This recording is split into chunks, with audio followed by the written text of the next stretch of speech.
Hey.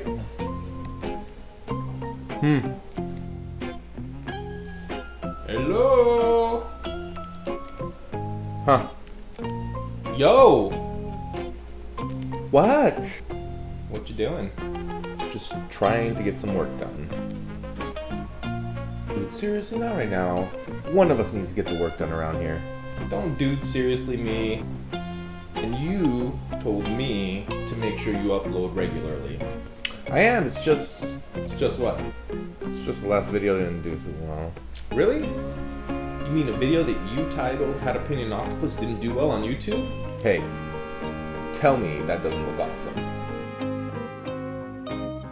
Alright, I'll give you that, but why don't you try something a little less boring? Like what? I don't know, maybe a studio tour? It's a pretty good idea. Hey, it's what I do. Think of ideas for you.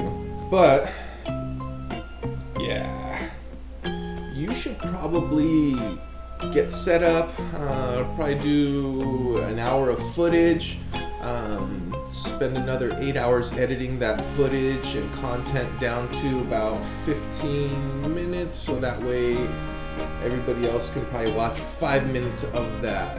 Sound good? What are you gonna do? Me? I'm gonna think of the intro for the video. Here we are. The video nobody requested. Here we go. Let's do a studio tour. All right, we started there. Let's do this tour. Back where we're starting. Boom, we're done. That's the end of our studio tour. Don't forget to like, comment, and subscribe. Just kidding, just kidding. All right, but seriously. Okay, let's do this tour. This is my workhorse easel right here. It was the second easel I ever got. And after that, I really haven't needed an additional one unless I'm working on something really big, but then that's something else. Right there, it's a Chicago piece for one of my good friends' projects, but it's just about done and ready for me to have it all framed up and looking nice and take it to him. Maybe I'll do a video. Let's see, what else do I got here? My CO2 tank for my airbrush. I gotta take it somewhere that I don't want to be running an air compressor if I happen to be using my airbrush for that type of work. Cool. Oh, I love that Milwaukee shot vac. That thing's awesome. Ooh, I just saw it right now. You know, you did too. All right, so what do I have here? My gloves for when I'm doing stuff that's gonna get my hands really messy. Right above me, that's one of my aluminum panel that I painted. Back here I've got like some canvases, some diorama stuff. That is, I can't think of the name. My slider, my camera slider. I use that camera slider. I'll show you what I use that camera slider for. I'm gonna show you that setup. I said I'd show you that, so I will. Okay, so moving along. This is my safe for all that money. Just kidding. Just kidding, no money in there. On this workstation is where I can do some of my audio recording. This is where I do my editing, and just a lot of my work gets done on this computer right here. This is my little print scanner station. You always gotta have one of those. This is my storage cabinets, just where I keep junk. Not junk, but I got like paint supplies, art supplies, and then some diorama. See, dude, that's like a freaking mess. Yeah, I've got that stuff. Up there's my charging station for my different tools. In here I actually have, this is my plotter station. Let's see, that closed then. So right next to those this is like my little photography station for products and things that I need to take pictures of. This is where I get it done. If you guys are interested in how I use this layout, or how I do, if you guys are interested in knowing anything about that little setup, comment below. Let's see, moving along. This I like to call my Han Solo chair. Insert Han Solo clip. I love this thing. This was a gift from my wife. My forever lounge chair that I use when I'm looking at some art. So thank you, honey. Love you. It's like my bookcase. I just built these in. I remodeled this whole studio myself. I'll show you a picture of what it looked like before, and that was like I remodeled it at that time. This is like the third remodel in here, but each time it's a little better and more how I like it. All right, back to the bookshelf. Bookshelf, books. I keep my DeWalt Bluetooth stereo in there. My neon blue toucan from my girls. My airbrushes, my microns. These are like my workhorse airbrushes. The water microns, dude. The best, like the best airbrush in my opinion. In my humble opinion. On my shelves, I like to keep a lot of stuff for reference. My skull reference. I've got just some art that I did with my kids, some books. You might recognize that octopus from the tutorial. Propeller.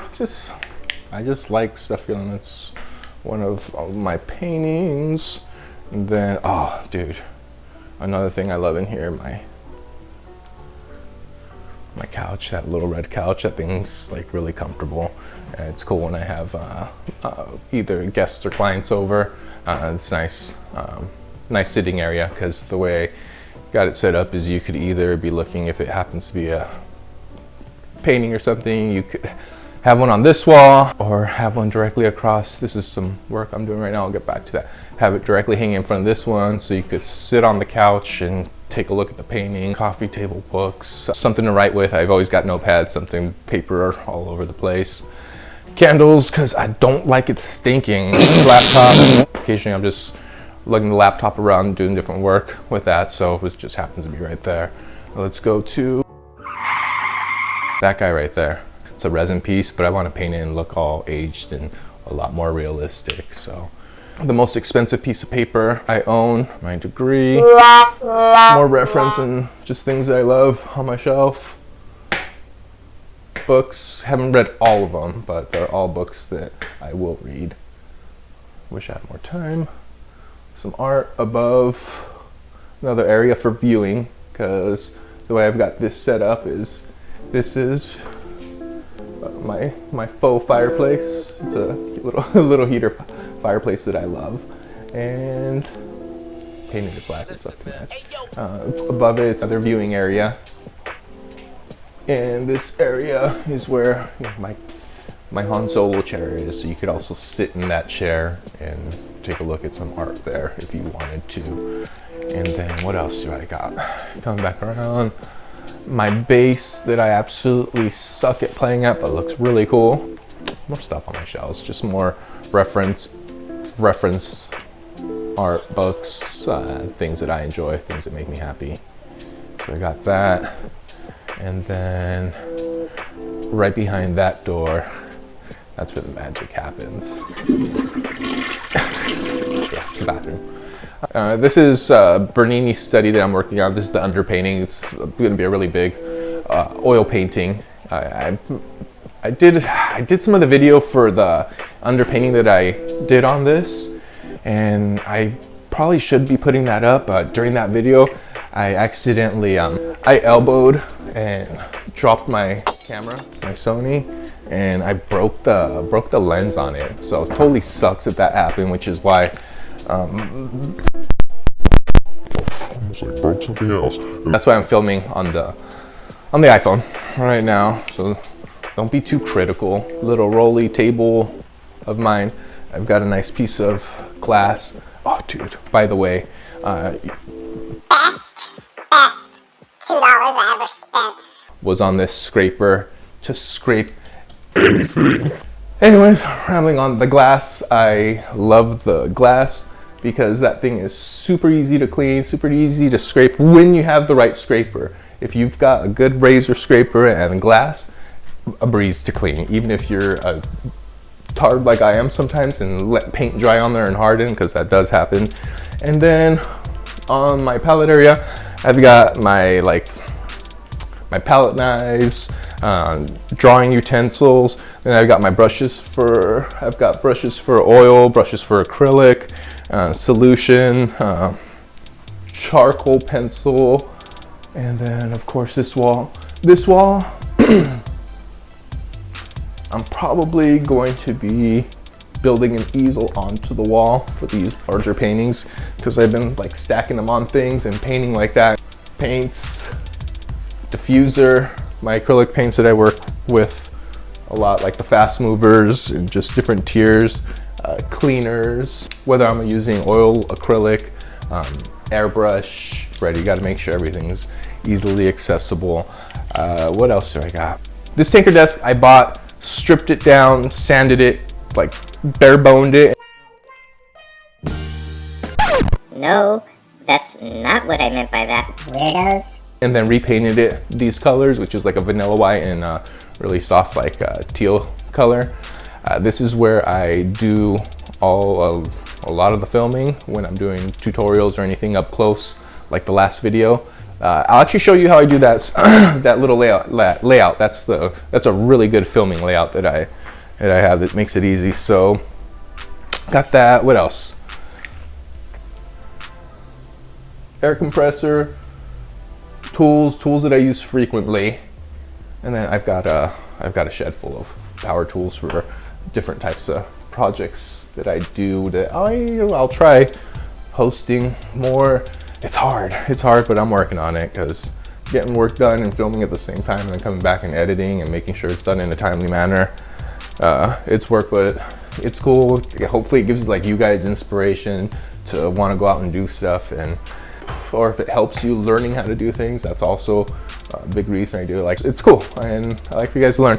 Air compressors, if any of you guys airbrush and want a silent airbrush compressor, that guy right there, I'll probably do a review on it because I think it was under 200 bucks and that thing freaking rocks. Let me show you my camera layout really quick, and man, I think we'll just like end with that. All right, hold on.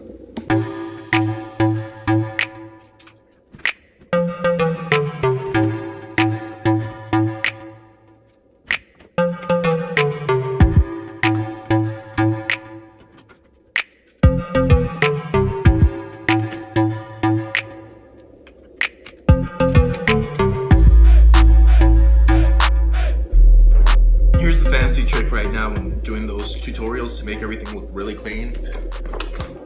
A nice piece of poster board, and you want to get you can get these 10 packs for like $3. A nice piece of poster board.